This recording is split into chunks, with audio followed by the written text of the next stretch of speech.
Hello, eRank, and thank you for joining me for, I think this is our third eRank webinar, and today we're going to be looking at the competition tools and all about your Etsy competition. Let me know if audio and everything is okay, and we'll get underway in about 30 seconds. Yeah, so I do want to say to start with this is such a cool tool that we have, but I will say the competitor tool, a lot of what I'm going to show you is for paid accounts. However, a lot of the advice I'm giving here and some of the sneaky peeks and tools and things that I'm showing you can use for free accounts as well. It's just some of the storing of your competitors that you're not going to be able to do. Looks like the sound is great, which is always fantastic. Gotta love technology. So let's dive into this. And there will hopefully be time for questions at the end. But if you have a burning question, pop them in chat as well. And I know we've got a few mods in the chat, so if you can shout them if I've missed them. But let's get into this. So what we're going to talk about today, three things. Firstly, the types of competition, because I think this is where a lot of people get things wrong. And then we're going to step into how to start finding that competition. Because, yeah, you know you want to do competitor research, but how? Where do you find this? And then finally, how to use your competitors. Once you've discovered them, what are we going to do with all of that? So firstly, types of competitors. So this is what I said, where people tend to go a bit wrong. And generally, they'll look at the competitors only as part 4 here, but there's 3 other types of competitor that we should be looking at. First, and sort of, I think, very important and overlooked, is your friends and family. This is your community. I've always loved, right from the start, when Etsy, I've been here for a while, as you'll find out, but when Etsy was quite fresh and new, there was such a much greater community feel. And people in the same niche as me would message me when I got 50 sales, when I got 100 sales, and say, hey, well done, that's great. Or keeping an eye on your family, because running your own business, especially as an artist selling on Etsy or something, can be quite isolating. So if you have friends and family that have a shop as well, then it's just nice to have people that you can gather around in your community. Second group is your peers. Now, this is the people that are on the same level as you. If you think of your competition a little bit like if you were an actor, if you're just starting out as an actor, your competition is not Jason Momoa or something like that. Your competition at that point of time is the people who are doing the circuit in the same place as you, the people who are doing non-spoken extras or standing in the background of a commercial or something. So you've got to be looking that this is the level of where you're at. Hopefully this is the group that you want to break out of, but they're the ones that you're in the same place as. And then we have your inspiration. These are the guys that are the top of your niche. I'm going to mention a few times, but this works for every niche. But I do needle felting, so my inspiration could quite often be the top shops for needle felters, the top needle felting shops. Now, needle felting, probably some of you will be sitting there going, I don't even know what needle felting is. So as my niche, that's quite a small puddle. So it's like you're looking at the big fish in the small puddle, but this is the next step up. This is the inspiration, as we'll find out. Maybe we can borrow some ideas from, but they're the next step that we want to get to. And then there maybe, if we're doing the actor analogy, we could potentially think of them as the guy that does the local news or is doing well. They're making a living out of it, but they're not necessarily national or international stars. And then we have your aspiration, and this is the next step up. This is your Hollywood actor, but rather than saying maybe needle felted art, maybe pet memorial art, or I also make kind of bookmarks and things. So in the bookmark niche or something, this is a broader niche. This is the guys that are just maybe a good bit bigger than me. This is something I aspire to be one day. All right. So how do we find them? Firstly, friends and family, that is super easy. You ask them. You've probably find them on your social media. It's quite common, say on your Facebook page, to post a little thing. Hey, it's Small Business Saturday. Post your shops if you've got them or something. And find out about your friends and family shop that way. You can even make a little Facebook group of all your actual friends that do crafty stuff, so you can sit and commiserate with each other. Oh dear, sorry, I shouldn't be checking the chat so much, but I see Anne's just saying, I've done a record. I've mentioned Jason Momoa inside 5 minutes. I have a problem. Anyway, so back to it. Your friends and family, that community, very, very easy to find, hopefully. Then, so let's jump into how to find those peers. A tool I like to use on eRank, which everyone has access to. Let's see if this will go to the right place. I think so. I've loaded up everything in advance. eRank tools have to go to Etsy, get all the data. So when I type in something, it'll take a wee minute. And at the minute in time, my internet speed is the speed of a potato. So I've loaded up the pages in advance. But this tool, it's under Keyword Research Rank Checker. This is a cool one to be finding your peers. So what this does is it goes to the Etsy API and finds for the keywords you put in all the shops that are ranking for that keyword. And it also finds out all your listings that are ranking for that keyword. So you can do this. If you want to start really little, you can do this by picking your own country first. This is showing all the listings. If I picked Australia, it would show all the listings from shops in Australia. So you can start with your own country and maybe say, okay, I want to be the biggest in the UK. Or you can go for hard mode and go I want to be the biggest in all shops on Etsy. And I'm going to start with a keyword that's very relevant for my shop, and potentially a sort of superstar keyword in one that's doing well for me, one that I know works for me.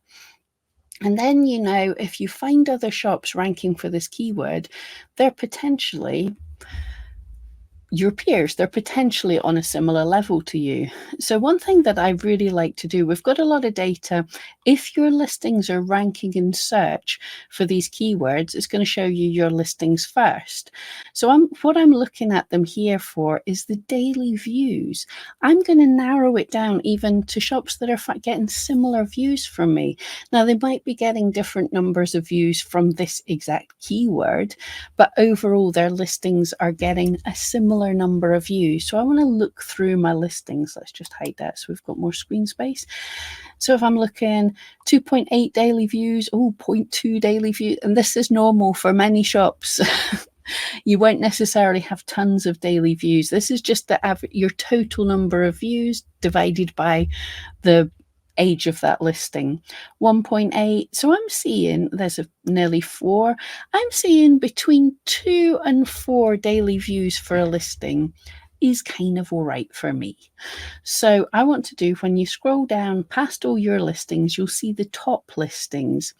Now we can filter by any of these metrics. I could filter by daily views, but we can just have a wee look down here and find listings like, now I'm not going to pull up any of these shops. I haven't got permission to look at them or anything. They're just on my screen just now, but thank you to everybody that agreed I could use their shops to track as competitors, but we're just pretending for just now. So I'm looking down here and finding ones that have similar daily views, and then what I can do is click on the shop name, and that'll take me to a page where I can look more in depth into them.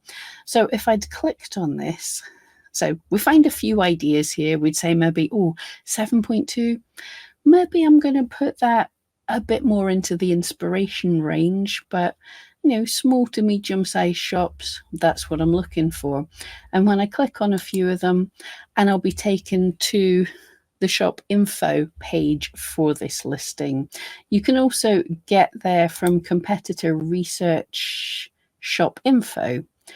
Hide that again. So you get some more data. This is my mum's shop I'm stealing a look at. I don't have permission from her, but it's great. So this gives you some ideas here. You can have a wee look in and say, how old is that shop? How many listings do they have? How many sales? And you can see a little bit of the sales history to give you an idea of how similar they are to you, basically. So I would be able to, even just quickly looking at that, I'd be able to say, hey, that's a shop that sells quite a bit at Christmas. Do I sell quite a bit at Christmas? And you get some ideas. Now, we'll cover this more later, but if you see shops that you're like, okay, they're about the same level as me.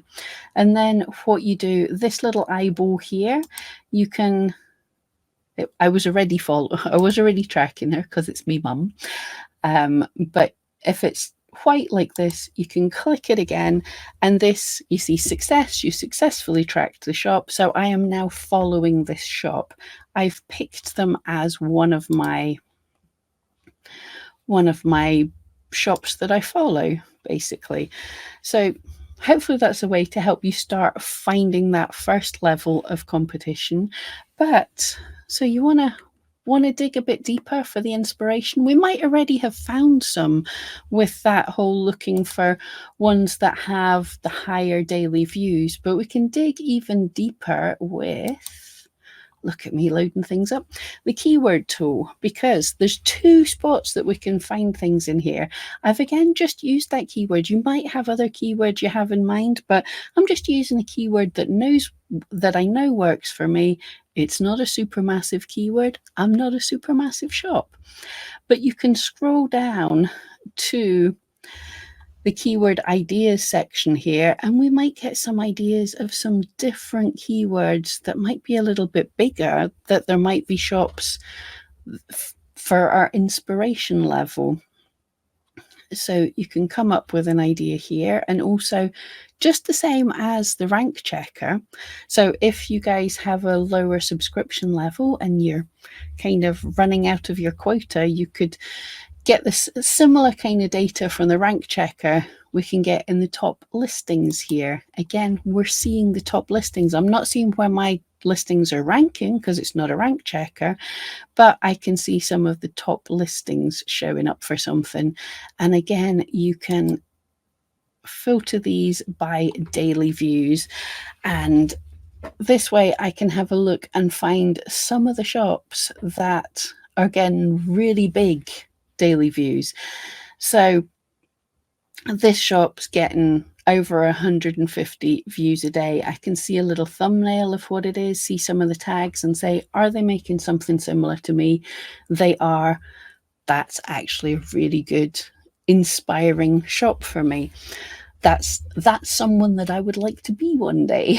So I found my next level.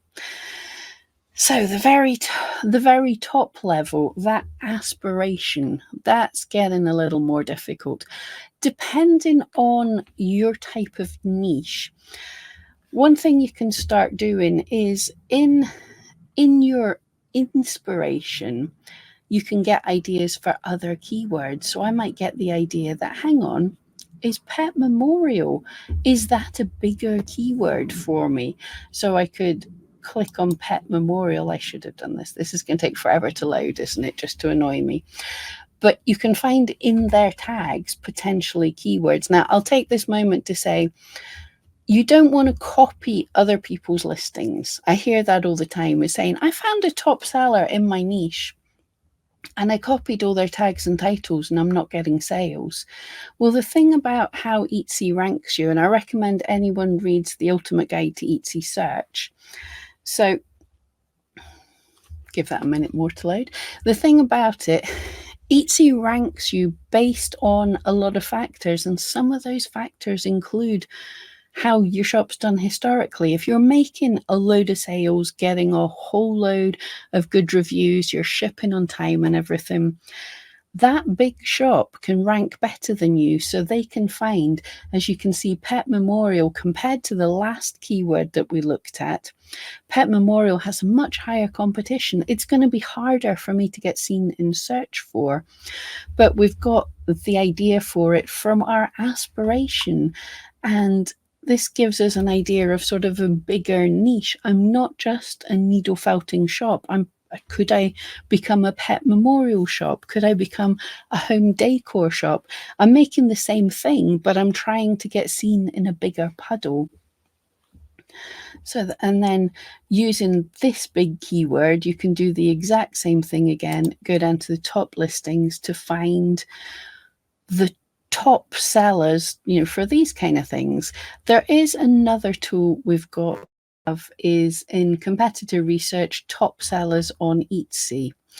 And then you can dive into that and pick a category that's relevant for you. So for me, it would perhaps be pet supplies, bearing in mind that quite a lot of that might not be relevant for you because it's quite a mixture. That all these are quite broad categories. But so you have to click through, and like anything else, you can click on the little eyeball to follow the shop.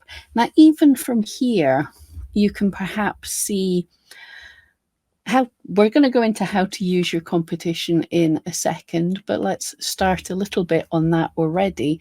How to use this? Well, you can get an idea if your niche is seasonal. So if this was the big guy in your niche, then you can look and say, oh, hold on, they are getting massive amounts of sales November and December, good amounts of sales for the rest of the year, but that looks like it's a gift time. It doesn't necessarily have to be a gift shop, but their items are giftable. Whereas with this shop, it looks like less so seasonal. So if you were in a niche that was like this top one, then oh no, is the sound gone again? No, sound should be fine my end. Yeah, guys, can you let me know? People are saying no sound. Fine. Okay.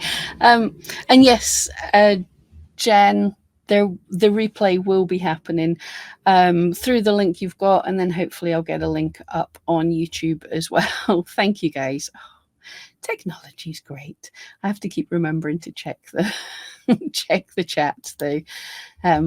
Yeah, so you can get an idea of kind of the whole seasonality of your niche just by looking at these little trend charts, which shows you the past 15 months of each of their sales. So how to use this? This is more important here. If anyone has any questions just now, this would be a good point to jump in. If I've missed anything, apart from Pam, we can't hear you, you're talking.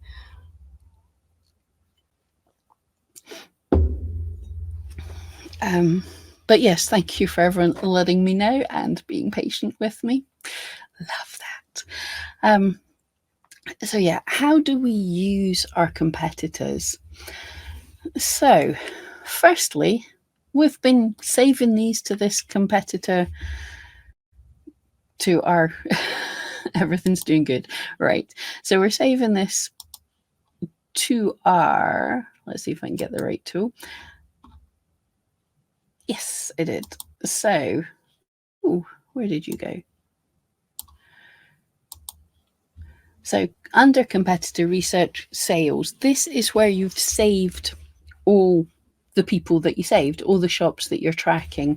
Depending on your subscription level, you're about to save a different amount. And as I said before, but possibly there was no sound, thank you everyone who gave me permission to follow their shop here. I'm only showing you shops that have agreed for me to show.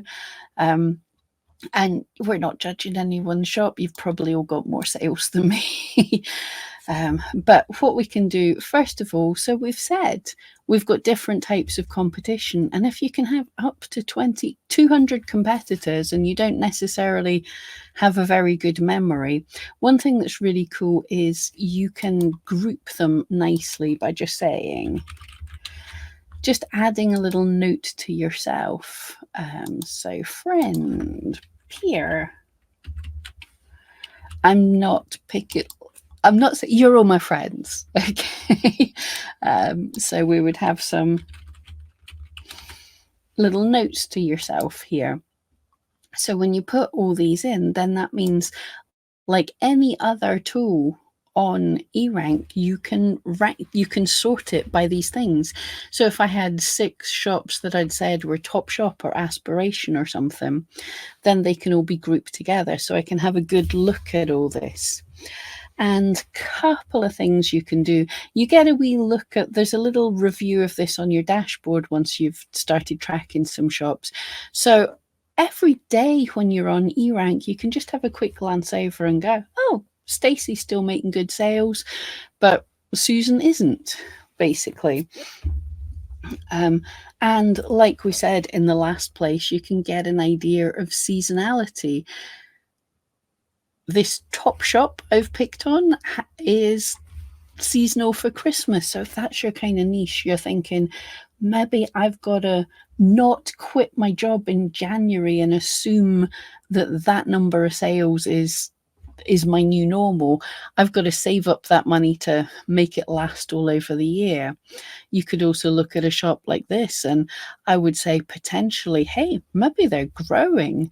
So that's great. If they were a peer, if they were on the same level as me, can I look in and see what they're doing? Is their social media game on point, or have they launched some new things? Have they improved their photography? Just get some ideas. Another thing you can do with them all, whose shop had I picked on here? So nobody's, I hadn't hit go yet. So you can go in competitor research, you can go to competitor tags, you can type in any shop you want here, but also where it says select a shop, that has a drop down of all the competitors that you're following, so it's easy to find them. And then you can go into, you could dig into their shop info like we just seen earlier. You can see all of their listings to maybe get an idea of what things are doing well for them. That has a load of data there. And also competitor tags. So like I said, we're not going to copy everything at all, but we're going to dig into what tags they're using that might be potentials, that might work really well for me. That might Debbie has an absolute load of tags. So well done, Debbie. I probably should have picked on my mum's shop here. Just checking everything's still working. Diana, the replay will be exactly the same link you used to get here, or it'll be on YouTube. Okay, so we can have a wee look at this just as we would look at any other keywords. We've got all the data there, the search volume, competition, the little search trend graph. So I can look and say, hey, back to school does well every year. Okay, are we a little late just now? Potentially, but that's good to know. However, dice bag has a low competition and people are searching for it. I've potentially found a pretty solid keyword. Now, this might not be the keywords that are working for this shop. We don't know that. Like, this is a bigger shop doing quite well, so they might be ranking high in search for travel accessories, but we have a wee look in here and go, hang on, can I make soap dispensers? That's a cool one. So we're getting ideas for these keywords. Stash jar, awesome keyword. So that gives you some ideas. That's something to use your competitors for that are the same level as you. Another thing that you can absolutely do that is so helpful, especially for maybe the aspiration, those top guys in your little niche, is go to their social media. If you can find it in their shop, just go on Etsy, go to their social media. Let's do big face there. Go to their social media And then check out their reviews, check out what people are saying on their social media, so you can see if there's any gaps in that market. So basically, it could well be that lots of people are saying, well, that's really great, but do you do it in blue? Or I would love one of those, but I'm vegan, or something like that. And you can look that this is something that this really big shop isn't making, but their audience like the sound of it. So that gives you some ideas. And then another thing, well, there's so much we can do with just this tool that I keep forgetting to show you all. So the competitor sales tool, I nearly forgot to show you this. We can have a look at a graph. If you like, you've got the little sales trend one here, but sometimes you want to see a bigger graph or compare a couple of people side by side. So if you click on this puts these people on the graph. So that was just a lucky pick that I got two that are getting. So rather than the sales trend over 15 months, I can look at a shorter period and say, if these are my competitors, they're both holding pretty stable. So if I've been looking and thinking, hang on, my sales are dropping off just now, I feel my views in the past week have been getting a bit lower, and these guys are my peers, I can jump on and go, no, they're still doing okay. So the problem is probably me. It could be an issue with me. So if they're staying the same and I'm dropping, I want to dive in and see what's wrong. This can be really basic. I'm sure we've all done it. Your bestseller's sold out or is deactivated for some glitchy reason. Probably my computer. They've just been making cool like they've just been updating their photos and things, and you're just a bit stuck in the past. Your listings don't look so good. Is there any reason why you're not doing so well? And you can jump on it right there and then. It could also just mean maybe you're not ranking for keywords the same as you were. Maybe it's time to launch a couple of new listings, get a bit of excitement, push yourself on your social media a little bit. If they're dropping and you're dropping as well, could be seasonal. It could just be a quiet time of the year. This happens. Now, this doesn't mean that you have to rest on your laurels. For many of us, if we know it's always quieter in the summer and it's always busier at Christmas, you certainly don't want to rip out everything in your shop and change all the keywords and everything. They're possibly okay. You can say, okay, this is kind of normal for this season. So what am I going to do just now? I'm going to do some keyword research for new products that I can potentially make. This is the time to refresh my photographs. This is the time to do a social media campaign. I'd always meant to spend a bit of time on TikTok. Maybe this month's the month I'll do it. So you can be relieved that you're not necessarily doing anything wrong. And if you're dropping and they're growing, then you absolutely have to dive in and potentially do something. There may be something going on that you've done something a little bit wrong, but at the same time, potentially they're doing something good. So you can go and look. Another thing, if you're all dropping and it's not usually seasonal, go in and see if there's new competitors. Things change. You get a new guy come in there and he's all shiny and interesting and doing things a bit better than you.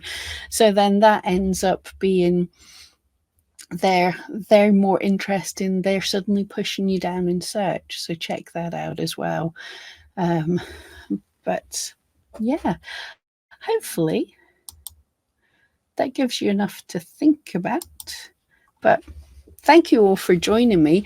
And we will let's have an extra 5 minutes or so for questions if anybody has any, or even longer. So if I've missed any, let me know. I'll remind you again, there will be a replay after this. As soon as the tool uploads everything, which takes us a little bit of time, you're about to use the same link. As soon as it uploads everything, I manage to download it and then upload it to YouTube, which we know how good technology is for me just now. But as soon as that all happens, then I'll get it up on YouTube. You'll be able to watch it there. But hopefully that helped a little bit. Just going back to see if there's any questions in here. Here's one from Emily. Yeah, how is the top listings generated? Sometimes I see some listed that don't have a lot of sales. The top listings are like the rank checker to an extent, in that they're going into the Etsy API and saying, what are you ranking top in search? Well, it's not in search, because search, just to explain, on Etsy, search has sort of 3 algorithms. Won't go too in depth in this, but first of all, when you type in that keyword needle felted dog, the Etsy dumb robot goes and picks up everything that might be slightly related to needle felted dog. And then step 2 is it has to rank it based on the title and tags, the size of the shop, those sales, those reviews and everything, and how that listing's done for those keywords in the past. So this second level is what the API is feeding back to Etsy. It's basically, I think of this like your score that Etsy's going, here's how we rank your SEO. We think your SEO for this listing is better than all the people that are below you. And then the third level of what you actually see when you go on Etsy is based on the personalization algorithm, which goes over the top, which goes, oh, I see Pam's been looking at all these kind of weird stuff. Maybe when she searches for this non-weird keyword, she wants to see a little bit more of this kind of weird versions of it. So it personalizes it to you. So you will see some listings that don't have a lot of sales, because it's not just based on sales. It's based on your keywords, how you've put them in your title and tags. It's based on how old your listing is. It's based on your shop score, which is all the other things that are going on in your shop. Have you filled in your about section? Have you got policies? Have you got cases open against you? Have you got any strikes against you from Etsy for having infringing items or something?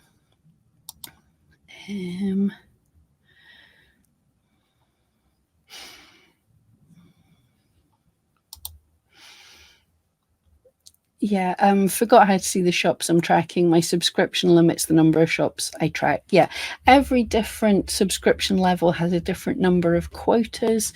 You can get the right button to see which shops you are tracking. That is competitor research sales, and you can see all your listings here.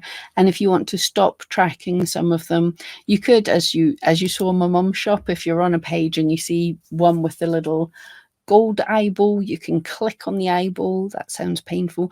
You can click on the eyeball and that'll stop you following them. But also, if there's any of them in here you want to stop following, you just click the little cross beside them, and that'll give you somebody else a space so you can follow the next person.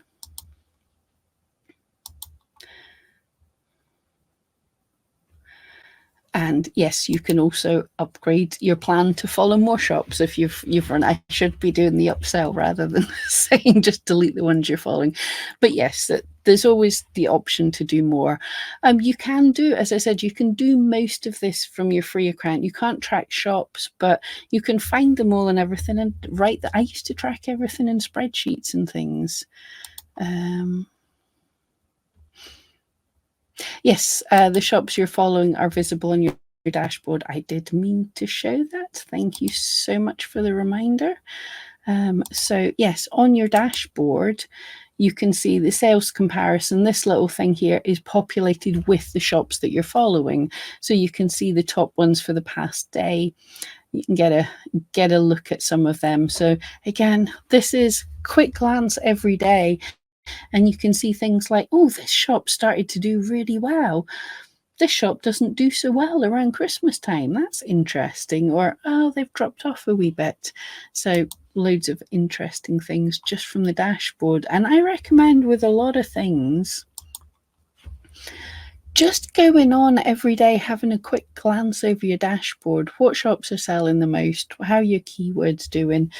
Just spend literally 2 minutes looking at that is enough to sort of keep you on track, top of things.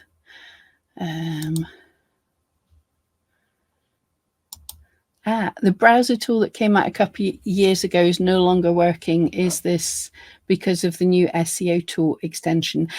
Do you mean that one? Do you mean traffic stats? This, I'm good. Where is it? It's shop, isn't it? Traffic stats. Here we go. Traffic stats. This is if you've connected your Etsy shop to your Google Analytics account, then you can come back in and connect to eRank, and then we're able to get the keywords that you're being found for. That's not, if it's not working for you, it's possibly because you didn't migrate to GA4. It's a new form of Google Analytics. Over a year ago, they stopped supporting that, and you had to change. If you search, there's a blog article on this that Anthony did showing you how to do it again. If you search eRank GA4 Google Analytics, you should get the step-by-step of how to do that. It definitely is still working.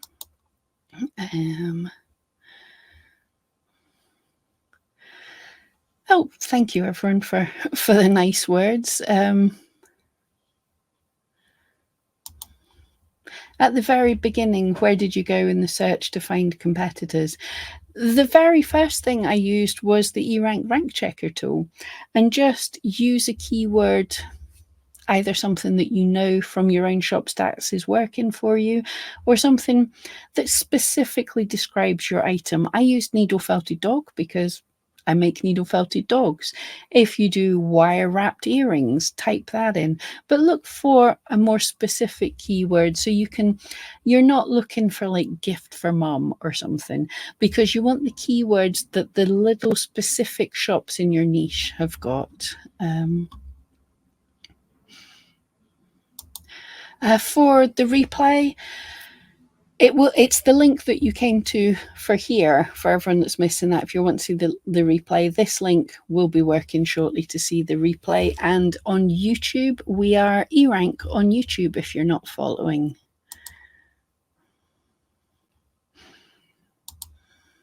Lou, I'm not making sales at all.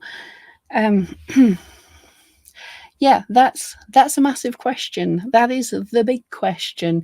And you want to check out some of our old webinars. And what I would say is join our Facebook group. That's Etsy Rank on Facebook. And ask your questions there. That's like way bigger than I can help with in the last 5 minutes we've got here. But what I will say is, it's like a science experiment. You use something like the keyword tool. You saw a little bit of how when I was digging into one of the listings, I had a look at keywords and saw, oh, that one has people searching for it, but it has really low competition. Is that relevant for what I can make? So you try and find these kind of keywords.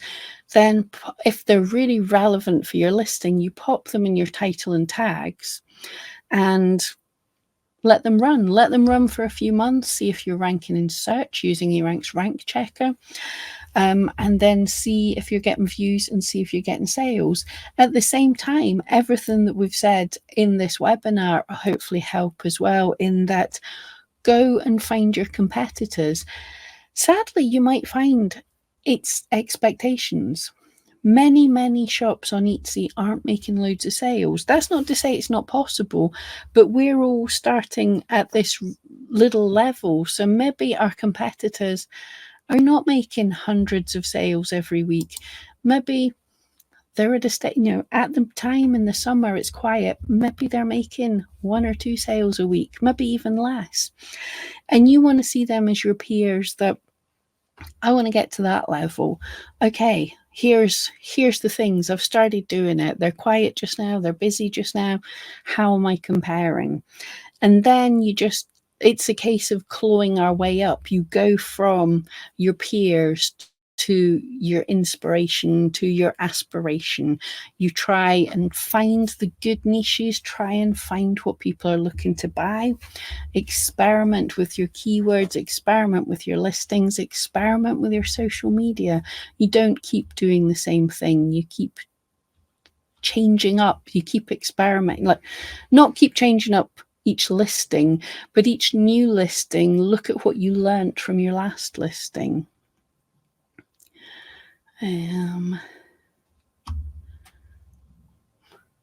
Yep, Emily, the top listings are not only based on sales. Oh, Brian, thank you. I'll put that up. I should have remembered that.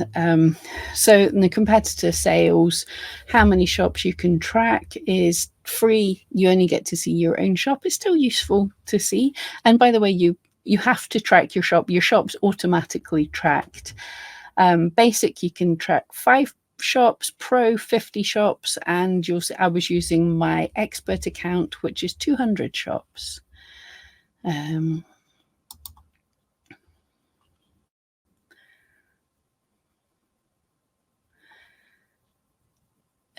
Okay, right. I think we're out of questions so far. I hope that was helpful for everybody. Yeah, I believe we should be sending you an email to see what you thought of the webinar. Please be kind but honest. Let me know if there's anything we could have done better, anything that you liked, anything you didn't like. Yes, I'll try and figure out why the audio does that. Yeah. Yeah, so let us know how you felt with that.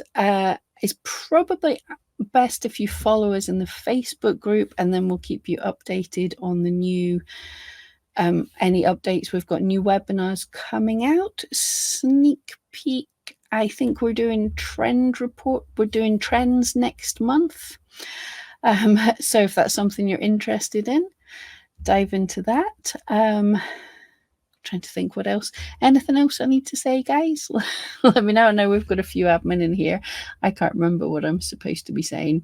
You will be able to use this link you're already on to watch this replay whenever it's uploaded, saved itself, and I will pop it up on YouTube, which is eRank on YouTube. We also have lives on YouTube every Thursday, which this week it'll be myself and Brian, who you'll see in the chat there. So join us on Thursday.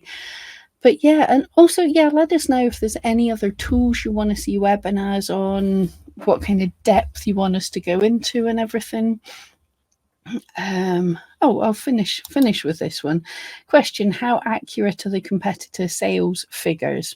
Right, what you're seeing for the totals of the shop, they are accurate in that they come directly from Etsy.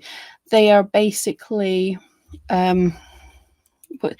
if you look at your shop, you'll see on the front page of your shop that customers see, you'll see the number of sales your shop's had.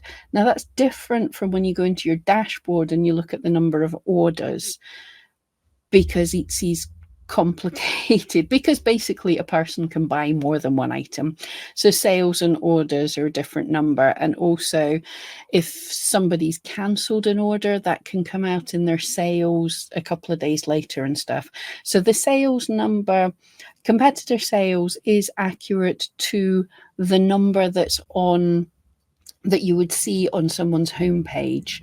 That's the number that Etsy gives us. It's not the orders.